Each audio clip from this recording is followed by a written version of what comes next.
انسان بالکل صحت مند ہے، سب چیزیں ٹھیک ہے، کوئی مسئلہ بھی نہیں ہے، اور بلا وجہ روزہ چھوڑ دینا، اس کے بارے میں بہت سخت وعید ہے اور اللہ کی نافرمانی ہے اور کبیرہ گناہوں میں سے ہے کہ روزے کو بغیر کسی وجہ کے چھوڑ دینا۔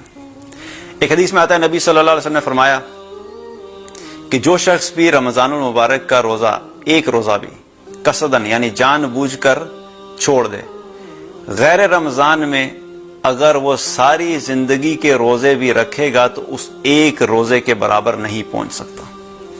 ایک روزہ چھوڑ دیا، اب اس کے بعد رمضان کے مہینے کے بعد پوری زندگی اگر روزے رکھے تو اس ایک روزے کا جو اجر اس نے مس کیا وہ پوری زندگی کے روزے بھی اس کو نہیں پہنچ سکتے۔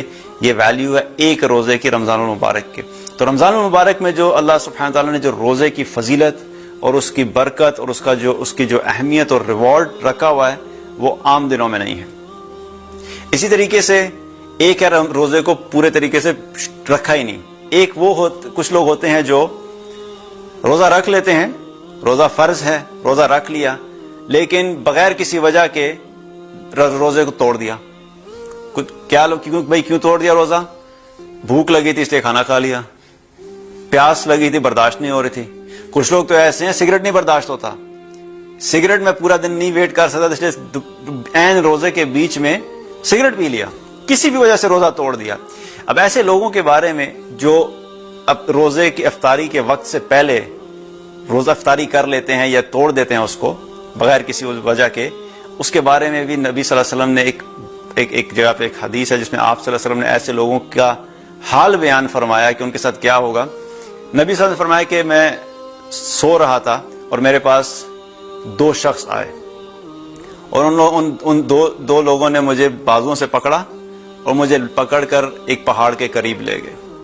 جب پہاڑ کے قریب پہنچے تو انہوں نے مجھے کہا کہ آپ اس پہاڑ پہ چڑھیے، تو میں نے ان سے کہا کہ اس پہاڑ پہ تو میں نہیں چڑھ سکتا، میرے بس میں نہیں ہے۔ تو انہوں نے کہا کہ آپ اس پہ چڑھیے، ہم آپ کے لیے آسان بنا دیں گے۔ تو آپ صلی اللہ علیہ وسلم نے فرمایا کہ میں اس پہاڑ پہ چڑھنا شروع ہوا، چڑھتے چڑھتے جب میں پہاڑ پر پہنچا، آدھے حصے تک پہنچا، تو میں نے چیخو پکار کی آواز سنی، سخت لوگوں کی چیخو پکار کی آواز سنی۔ تو میں نے ان سے پوچھا کہ یہ چیخو پکار کیسی، یہ کون لوگ ہیں؟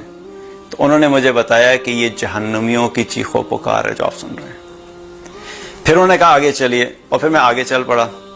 تو آگے چلتے چلتے ہم ایسی جگہ پر پہنچے جہاں پر کیا دیکھتے ہیں کہ کچھ لوگ ہیں جن کو الٹا لٹکایا ہوا ہے، پاؤں اوپر اور سر نیچے الٹے لٹکے ہوئے ہیں، اور الٹا لٹکایا ہوا ہے، اور ان کی جو باچھیں ہیں یہ جگہ ان کو چیرا ہوا ہے اور ان کی باچھوں سے خون بہ رہا ہے۔ تو آپ صلی اللہ علیہ وسلم فرماتے ہیں کہ میں نے جب یہ دیکھا تو ان سے پوچھا کہ یہ کون لوگ ہیں؟ تو انہوں نے مجھے بتایا کہ یہ وہ لوگ ہیں جو افطاری کے وقت سے پہلے ہی افطاری کر لیا کرتے تھے، یعنی افطاری کا وقت نہیں ہوا، پہلے ہی اپنی مرضی سے افطاری کر لی۔ آپ سوچئے کہ افطاری کے وقت سے پہلے افطاری کرنے کے اوپر اتنی شدید سزا ہے، تو جو شخص روزہ پورا چھوڑ دے گا اس کی کیا سزا ہوگی؟ تو بغیر کسی شرعی عذر کے روزہ چھوڑنے کے کوئی جواز نہیں ہے، ہم نے روزہ رکھنا ہے۔ چھوٹی چھوٹی باتوں پہ روزہ چھوڑ دینا، سگریٹ نہیں برداشت ہوتا، پیاس نہیں برداشت ہوتی، بھوک نہیں برداشت ہوتی، یہ کیوں ہوتا ہے؟ کیونکہ جب اللہ کی محبت، اللہ کا خوف، اللہ کا ڈر، آخرت کا ڈر جب انسان کے دل سے نکل جاتا ہے تو پھر اللہ تعالیٰ کی اطاعت کرنا بڑا مشکل ہوتا ہے۔